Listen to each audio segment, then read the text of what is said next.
আমার একটা জিনিস বুঝে আসতেছে না, আপনি বিরিয়ানি দিলে সমস্যাটা কোথায়? বিরিয়ানি কি মানুষ দেয় না মসজিদে? আপনি শুধু বিরিয়ানির হিসাব করলে তো হবে না, দ্রব্যমূল্যটার দিকে তো বিরিয়ানি আনতে কত লাগে আমাকে বলতে দেন কাঁচামরিচের দাম, মশলাপাতির দাম, বাজারে যাই আপনি হিসাব করে দেখছেন বিরিয়ানি রানতে কত খরচ হয়।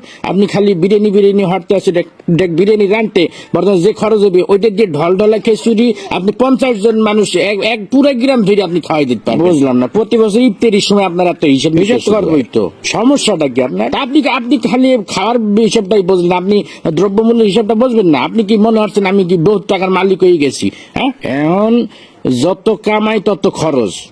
এই যে আপনার মসজিদে প্রতি মাসে ইমাম সাহেবের বেতন না দিলে ইমাম সাহেব চলবে কেন? আমার কথা বলতে দেন। আবার এই যে রমজান মাস আইছে তারাবি পড়াবে, হাদিয়া দিতে হইবে না? আমার খরচ কি কম? ফেতরা দিতে হইবে, জাকাত দিতে হইবে। শোনেন একটা কথা, রিজিকের মালিক আল্লাহ। আল্লাহ আপনারে ধন সম্পত্তি দিছে, ধন সম্পত্তি দিয়ে আপনার পরীক্ষা লেতে আছে। এই টাকা পয়সা যখন তখন আল্লাহ লিয়ে যেতে পারে। আপনি এই টাকা পয়সা আপনার জানের সৎকা করবেন, ফেতরা দেবেন। মুসলমান হিসেবে এটা আমাদের সকলের দায়িত্ব।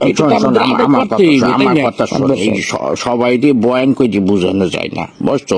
যে গেটি বেহার তুই কোরআন বুঝাইতে খাওয়াইলেও বুঝবে না। একটা কথা সবসময় মনে রাখবি, যে মানুষটা জায়গা রয়েছে তাকে কিন্তু ঘুমেতে উঠানো যায় না। এই যে আমি বিরিয়ানি দিতে পারবো না, আমি ডলডলা খিচুড়ি দেব, বিরিয়ানি দিলে আমার সমস্যা, এই যে এত সময় ধরে বুঝাইতে আসো, একটা কথা কি ওর কানে গেছে?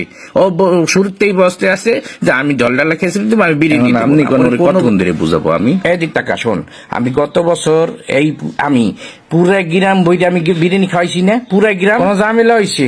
আমি শুধু আমাদের মসজিদ না, আমি ভাগ করে দিছি। আমি পশ্চিম পাড়া মসজিদে দিছি, উত্তর পাড়া, দক্ষিণ পাড়া সব মসজিদে আমি ডেক করে বিরিয়ানি পাঠাই দিচ্ছি।